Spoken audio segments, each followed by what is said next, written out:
గోపి గారు గొర్రె వచ్చిందండి. కలపండి సార్.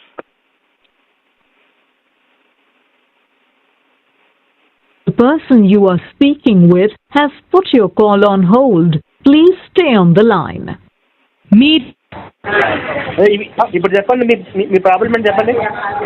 అలా కాదు, మీరు ఓల్డ్ టెస్ట్మెంట్లో కరెక్ట్గా లేవు టాపిక్స్ అని చెప్పారు. నేను కూడా ఒప్పుకుంటాను. కొన్ని చాప్టర్స్ చదివాను, మొత్తం చదవలేదు. అవి అభ్యంతరకరంగానే ఉన్నాయి. బట్ న్యూ టెస్ట్మెంట్ ఈ మధ్య స్టార్ట్ చేశాను. అందులో మాత్రం చాలా మటుకు అయితే టాపిక్స్ ఆయన మంచిగానే. మీరు కొంచెం ఫోన్ దగ్గర నుంచి మాట్లాడండి. మీరు ఫోన్ ఎక్కడో ఇయర్ ఫోన్స్ పెట్టుకొని మాట్లాడుతున్నారు, దగ్గర నుంచి మాట్లాడండి. అంటే ఇప్పుడు కొత్త నిబంధన గ్రంథంలో మంచిగా ఉన్నాయి, ఇవి తీసుకోవచ్చు కదా అంటున్నారు, అంతేనా? అంతే. ఇప్పుడు మీరు మా ఇంటికి భోజనానికి పిలిచి చికెన్ బిర్యానీ పెట్టి పక్కన పెంట పెట్టండి, మీరు తింటారా? లేదండి. గోపి గారు మీరు మాట్లాడుతున్నారు సార్, మరి మధ్యలో జాయిన్ అవుతారు. సరే అండి. నమస్కారం అండి. ఎవరు సార్ మీరు? నమస్కారం సార్, నేను ప్రసాద్ అండి. నేను హైదరాబాద్ నుంచి మాట్లాడుతున్నాను. ఓకే సార్, నాది హైదరాబాద్, కుక్కట్పల్లి. ఓకే సార్, మీ దగ్గర కొంచెం డిస్టర్బెన్స్ వస్తుందండి. నేను ట్రావెలింగ్లో ఉన్నాను. ఒకసారి ఇంటికి వెళ్ళక చేయమంటారా? దేని గురించి సార్ టాపిక్? అంటే మీకు దేనికి చేశారు అసలు మాకు కాలు? అంటే వీడియోస్ అన్నీ చూస్తాను. మీ ఛానల్ చూస్తాను, నేను మన ఎడ్యుకేషన్ ఆయా ఛానల్ చూస్తాను. ఓకే ఓకే అండి. నేను బేసికల్గా హిందూనే, బై బర్త్ నేను హిందూనే, ఇప్పటికీ హిందూనే, ఎప్పటికీ హిందూనే. మరి ఏంటి సార్ మీరు బైబిల్ ఎంత చదువుతున్నారు మరి? అంటే యాక్చువల్గా మా ఫాదర్ వాళ్ళ కొలీగ్ ఒక ఆవిడ ఇచ్చారనమాట. అయ్యో, సెక్స్ కదా సార్ అదంతా. ఇప్పుడు మీరు మీ కుటుంబ సభ్యులందరూ కూర్చొని ఆ ఓల్డ్ టెస్ట్మెంట్ ఏం చదవలేదు మీరు, దాంట్లో అంతా సెక్స్ గురించే ఉంటుంది. అంటే ఓల్డ్ టెస్ట్మెంట్ నేను చదివానండి, చదివాను. అది చాలా మటుకు ఇదిగానే అనిపించింది, నాకు కరెక్ట్గా అనిపించలేదు. కాదు సార్, ఇప్పుడు ఎట్లా ఉంటుంది అంటే సార్, మనం అన్నము కూర వండుకొని అన్నంలో పెంట కలిసింది కదా, కూర సపరేట్గా తిందాం అనుకుంటే ఎట్ట కుదురుద్ది? అదే అది కరెక్ట్. రెండు కలిపి తినాలి కదా. మరి పాత నిబంధన చండాలం ఉందని కొత్త నిబంధన ఏం నచ్చింది సార్? కొత్త నిబంధన చదివారా? మీకు ఏమైనా నచ్చిందా దాంట్లో పాయింట్? అంటే ఆయన అందరినీ హీల్ చేయడం అనేది నచ్చింది. హీల్ చేశాడా? ఇప్పుడు అంటే ఇప్పుడు లెప్రసీ ఉన్న వాళ్ళని బాగు చేశారు. అంటే మీకు అంటే ఆయన చేశాడంటే మరి మన హిందూ దేవుళ్ళు కూడా చాలా మంది ఋషులు మహర్షులు ఎంతో మంది ఎన్నో మహత్కార్యాలు కూడా చేశారు కదండి మన ఋషులు. మన వేదాల్లో మన పురాణాల్లో మీరు చదువుకుంటే చాలా మంది అసలు ఋషులే అసలు ఏ సుధాకి అవసరం లేదండి. మీరు ఏ సుధాకి వెళ్ళారు? మన సుచిత్రుడు అని చెప్పి ఆయన శస్త్రచికిత్స చేశారు. అసలు ఆయుర్వేదంలో ఉన్న గొప్పతనం ప్రపంచంలో ఎవరికి తెలియదు కదా. అవునవును. మీరు అక్కడ బైబిల్ అసలు ఆడు చేశాడో సచ్చాడో తెలియదు. బైబిల్ అన్ని దయాలు, కొత్త నిబంధనలు అన్ని దయాలే ఉంటాయండి. ఆ దయాల వల్ల ఎవరికి ఉపయోగం లేదు, దయాలు పట్టినాయి అంటాడు. పాత నిబంధనలో టాపిక్స్ సెల్ఫ్ కాంట్రాడిక్టరీగా ఉన్నాయి ఆయన చెప్పినవి. ఏమున్నాయి సార్? ఒక చోటేమో love your father and mother అంటారు, ఒక చోటేమో వాళ్ళందరినీ వదిలేసి నన్నే. అవునండి సార్, మీరు బైబిల్ చదివితే ఆ ఎర్రగడ్డ దగ్గరికి వెళ్ళి మీరు ట్రీట్మెంట్ తీసుకోవడం ఖాయమండి. అది పిచ్చి పుస్తకం సార్ నా దృష్టిలో. అదంతా ఏంటంటే పనికి మాలినోళ్ళు పట్టుకునే దైవ గ్రంథం అని చెప్పి మాయ మాటలు చెప్పి సార్ కేవలం పాస్టర్లు బతకడానికి తప్ప అది ఎవ్వడికి పనికిరాదండి ఆ పుస్తకం. మీరు గుర్తుపెట్టుకోవాల్సిన పాయింట్ అది. మీరు కనుక ఆ పుస్తకం చదివితే మీరు కూడా వ్యభిచారులు అయిపోతారు, అంత ఘోరంగా ఉంటుంది. నాకు తెలిసినామండి పాత నిబంధన చదివి పానీపూరి ఒకటితో లేచిపోయింది సార్, మూడొచ్చి. పాత నిబంధన చదివి సెక్స్ పుస్తకం, పాత నిబంధన సెక్స్ అనమాట అంతా. సళ్ళు పిసికించుకోవడం. అవును సార్, అవి ఎంత నాకు నిజంగా చెప్తున్నాను సార్, నాకు తెలిసిన ఒక ఆమె ఆ పానీపూరి వాడితో లేచిపోయింది ఆ పాత నిబంధన చదివి. అట్లా ఉంటాయి సార్. అందుకే మన ఇంట్లో ఆడవాళ్ళు కూడా ఆ పుస్తకాలు దూరంగా పెట్టాలి సార్ మీరు దయచేసి. ఈ మధ్య ఏంటంటే మొన్న రీసెంట్ గా ఈ మధ్య నిద్రలో ఎందుకో సిల్వర్ రోజరీ కనిపిస్తూనే ఉంది. అలాగా ఎందుకు కనిపిస్తుందా అని చెప్పి ఏమైనా ఆయన గురించి తెలుసుకోవాలని చెప్పి అలా ఏమైనా సంకేతాలు ఇస్తాడా అనిపించి చదవటం మొదలు పెట్టారు. న్యూ టెస్ట్మెంట్ చదవటం మొదలు పెట్టారు. ఏముండదు సార్, ఆడే బొందాడే పిచ్చోడు సార్, తాగుబోతులు రాసిన పుస్తకం అది. ఒకటి రాసిన దానికి ఒకదానికి సంబంధం ఉండదు.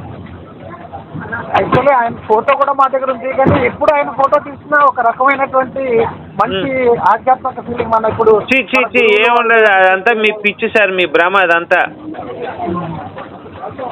మీదంతా మీ భ్రమ, అదంతా కూడా మీరు ఆ భ్రమలో బతకండి. దయచేసి బయటికి రండి. ఆ సెక్స్ పుస్తకం చదివి మీ జీవితాలు నాశనం చేసుకోకండి. ఎందుకంటే ఇప్పుడు మనకి సినిమాలు కూడా వచ్చాయి కదా, కరుణామయుడు కానీ దయామయుడు కానీ.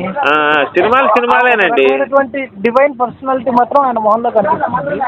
ఏం లేదు సార్, ఆడు ఏం బేకలేదు సార్. ఆడు ఇప్పుడు నిజంగా ఆయన కనుక గొప్పోడు తోపుతురు అయితే మరి అక్కడ ఉన్న ప్రజలందరికీ కూడా ఆయన బతికి మళ్ళీ అందరూ కనపడేవాడు. కనపడకుండా పారిపోయాడు మళ్ళీ. ఆయన చచ్చాడో బతికాడో ఎవడికి తెలియదండి. శిష్యులకి మటుకే కనిపించారు ఒక 40 అవును సార్, అవునండి. మరి అందరికీ ఇప్పుడు నేనున్నాను సార్, నన్ను 10 మంది కలిపి మీ అందరు కలిపి కొట్టారు. నేను గొప్పోడిని, తోపుని తురువు, నేనేం చేయాలి? మళ్ళీ మీ అందరి చేత తనుని తిని మళ్ళీ మీ ఎదురుగా నిలబడి మిమ్మల్ని కొట్టాలి.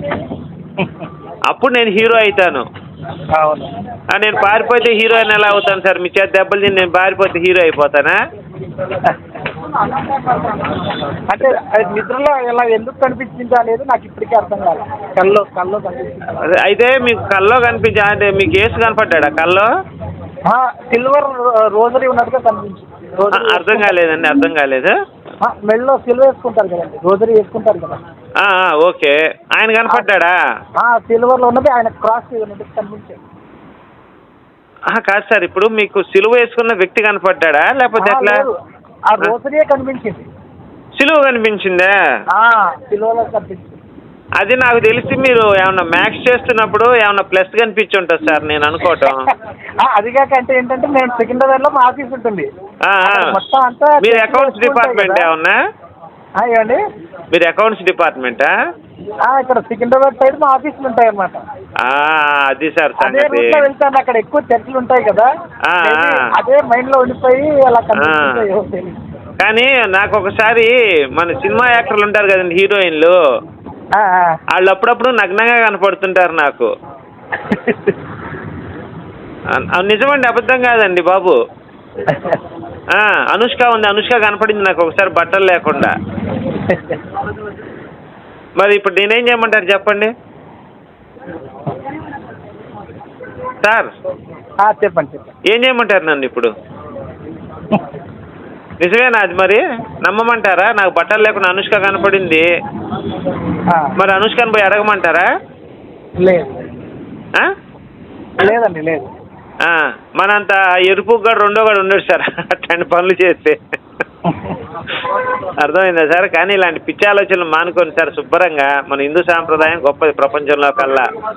ఈరోజు మీ కుటుంబ వ్యవస్థ, మీరు మీ భర్త, మీ భార్య, మీ పిల్లలు మీరు కలిసి ఉన్నారంటే అది హిందూ ధర్మమే కారణం. ప్రపంచంలో ఏ మతం జ్ఞానాన్ని నేర్పించలేదండి. బట్ట కట్టుకోవడం, వీళ్ళు క్రైస్తవులు బట్టలు కట్టుకోని రోజుల్లో కూడా మనం పట్టు వస్త్రాలు కట్టుకున్నాం ఇక్కడ. వాడు తల్లితో సెక్స్ చేస్తున్నప్పుడు ఇక్కడ మనం తల్లిని పూజించుకున్నాం, మన చెల్లిని గౌరవించాం.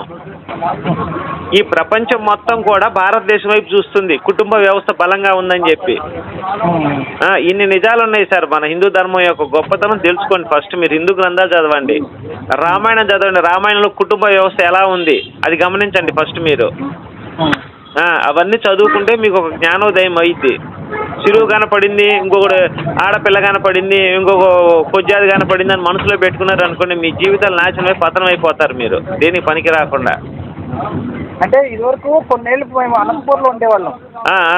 అప్పుడు మాకు ఒంట్లో బాగాలేకపోతే కొంతమంది పాస్టర్లు వచ్చి ప్రేయర్ చేయడం వల్ల అది తగ్గింది. మరి అప్పటి నుంచి అంటే చిన్నప్పటి నుంచి నేను క్రిస్టియన్ మిషనరీ స్కూల్స్ చదవడం వల్ల పాజిటివ్ భావనే ఉంటుంది. సార్ ఓ పని చేయండి సార్, మీకు తగ్గిందన్నారు కదా.